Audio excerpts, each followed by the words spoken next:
In this video, we're going to discuss the concept of special order. A special order occurs when a customer places an order that's out of the usual in some way. Either they want a product that you normally make, but they want you to modify it, or they want a special quantity at a special price. Either way, a company has to determine whether it's profitable for them. And when they determine whether it's profitable, they're going to consider only relevant costs in this decision. Costs that are irrelevant don't make a difference. Those are the costs that don't change between alternatives, in this case, the alternative being to accept the special order or to decline the special order. And so if a cost doesn't change between alternatives, it's not relevant and it doesn't need to be considered. So looking at only those relevant costs, along with the profit to be earned, the company is going to decide whether they should accept the special order or decline it. Now, accounting theory says that a company should accept a special order if the profit is 0 or above. And the theory there is that as long as the profit is 0 or above, it's good for the workers because they have an opportunity to earn more wages. In reality, companies are going to make their own decision about what threshold is acceptable to accept a special order. Let's take a look at this problem and see how you would calculate it. So we have Garrick Ollivander, owner of Ollivander's Wand Shop, Inc., and he's evaluating whether to fulfill a special order request. The offer is to buy 200 wands for a total of $14,000. Currently, Ollivander's has a maximum capacity of 500 units, but only produces 260 wands each period. The regular wands sell for $100 per unit. It is trying to determine if it makes financial sense to accept the special order. Please see the cost information below. And then you have this chart. And this chart is basically a cost card, or a set of cost cards.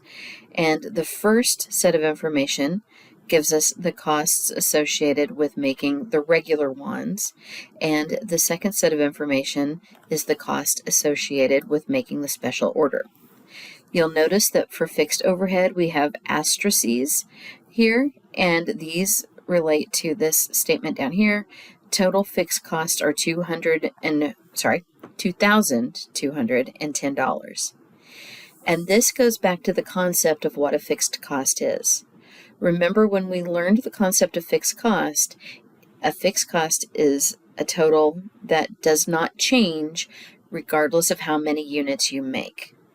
And so whether they make just their regular production run or they make their regular production run plus the special order, their total fixed costs are going to be only $2,210. But you see them show up as different amounts per unit because if you spread them across more units when you're making the special order, it brings the fixed cost per unit down, even though in total there's no change. And since in total there is no change, it makes fixed overhead irrelevant. The first thing we want to do is to determine if there is enough capacity to make this special order, because capacity matters. If a company has to give up normal production in order to accept the special order, we have to consider not only the sales price against the special order cost to produce, but we would also have to consider the amount of the profit given up from the normal units. Let's do that calculation and see where we're at. So to do this, we take maximum capacity, and we subtract out current production, and that will give us excess capacity, or how much room we have to make the other units. If we go back into the problem, it says maximum capacity of 500 units. Then it says the company only produces 260 wands each period.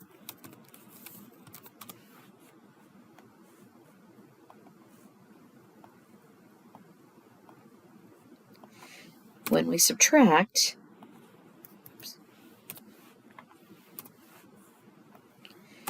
subtract, we get an excess capacity of 240 wands.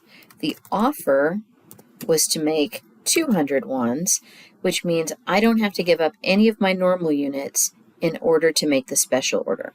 So that's one less step in the calculation. Great. Now I'm going to take a look at my overall income and compare it against my overall costs associated with this. So we're going to have per unit costs, the total number of units,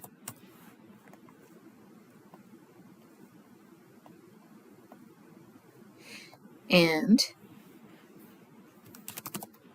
the total amount.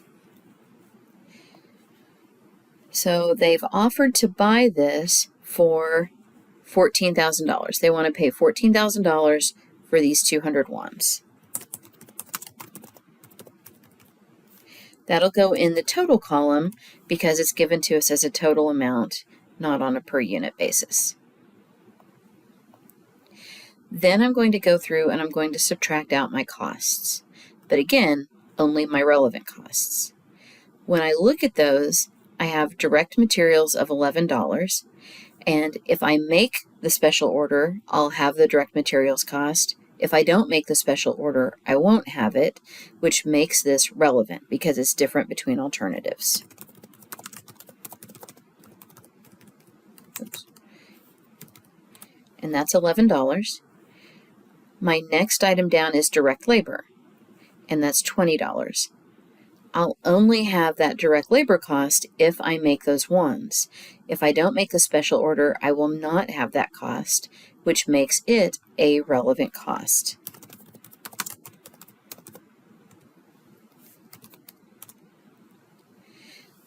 Then I have variable overhead.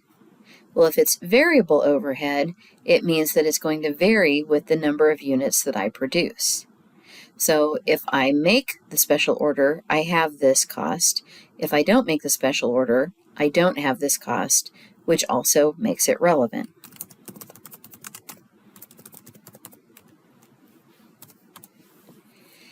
And my last line here is fixed overhead, and we've already discussed why fixed overhead is not a relevant cost.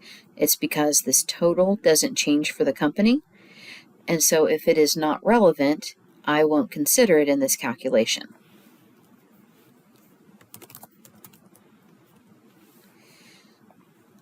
So that I can get a total and a net income, I'm going to add up my total relevant costs. I'm going to multiply this by the number of units, and that offer was 200.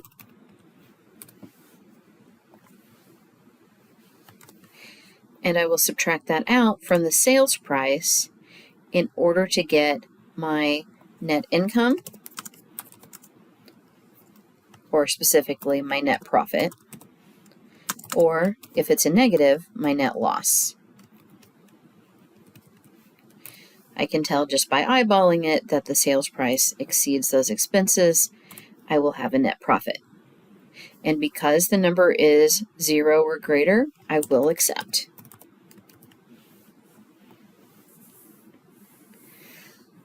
We also want to take a look at what happens if we have to give up some normal production. So let's change this problem up just a little bit. So in changing it up, I've added this piece. And it says, refer to the preceding problem, which is the one that we just worked. What if the company's maximum production capacity was 365 wands? That might change things a little bit. My maximum capacity would change from 500 down to 365. When I subtract out the 260, I only have enough capacity to make 105 wands, but the offer is to buy 200. So if I don't have enough capacity to make this special offer, I have to give up some of my regular production. That means that I've got to do a couple of extra steps. First, I have to figure out how much regular production I've given up.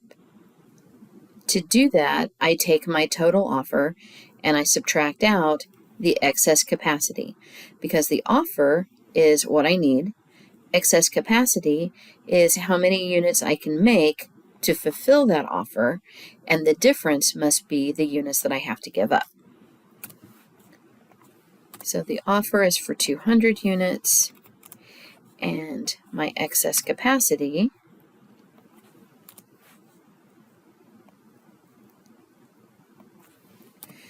is 105, meaning that I have to give up from normal production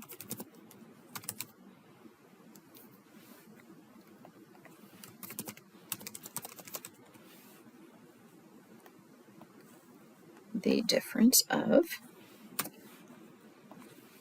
95 units.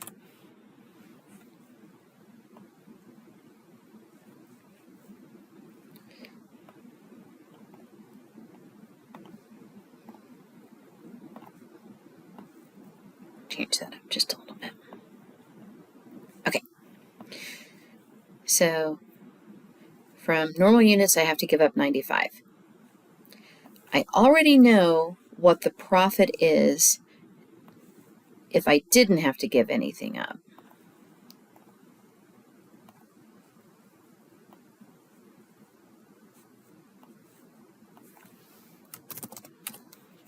So I've got my profit from the special order by itself.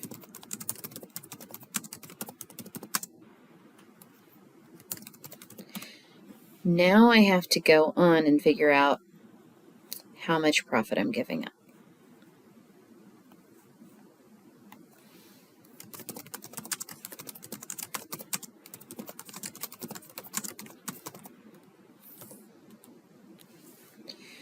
So what I'm going to do is I'm going to consider all of these things again.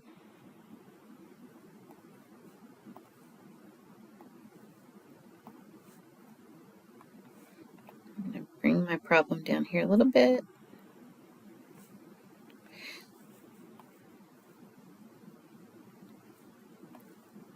Okay. So if we look back at our information, it says the regular ones sell for $100 per unit. And we know our regular costs of each unit.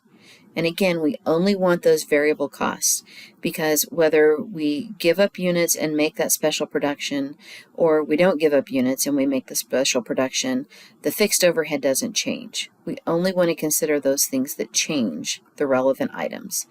So for direct materials, we have $10 for the regular units, $40 for the regular units for direct labor, and $9 for variable overhead. If I take my $100 regular sales price and subtract out all of my regular costs, this is the profit per regular unit.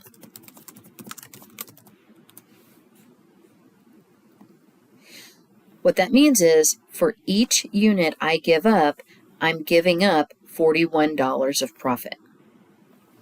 So I have to take this and multiply it by the number of regular units given up.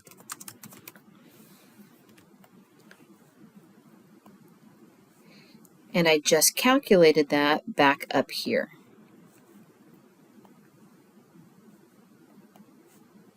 Let's not highlight that in yellow. Let's highlight that in purple. Okay, so I'm going to give up 95 units.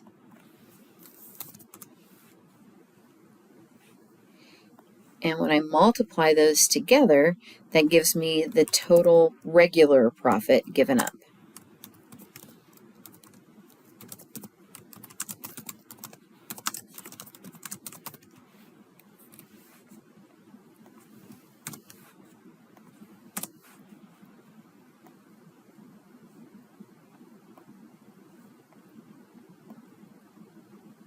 Okay.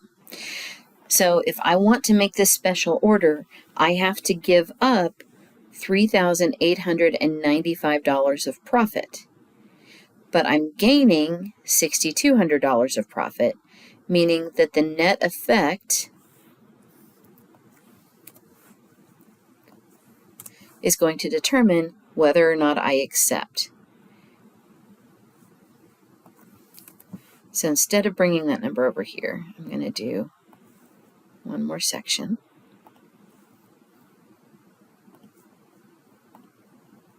Just to make it crystal clear what I'm doing. So all costs considered. We're going to have the net profit from the special order project. That is the $6,200. We're going to subtract the regular profit given up,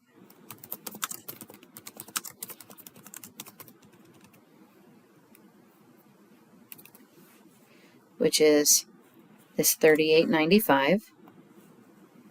And if at the end of the day it's positive, we still have net profit from the overall project, or if it's negative, we have a net loss from the overall project.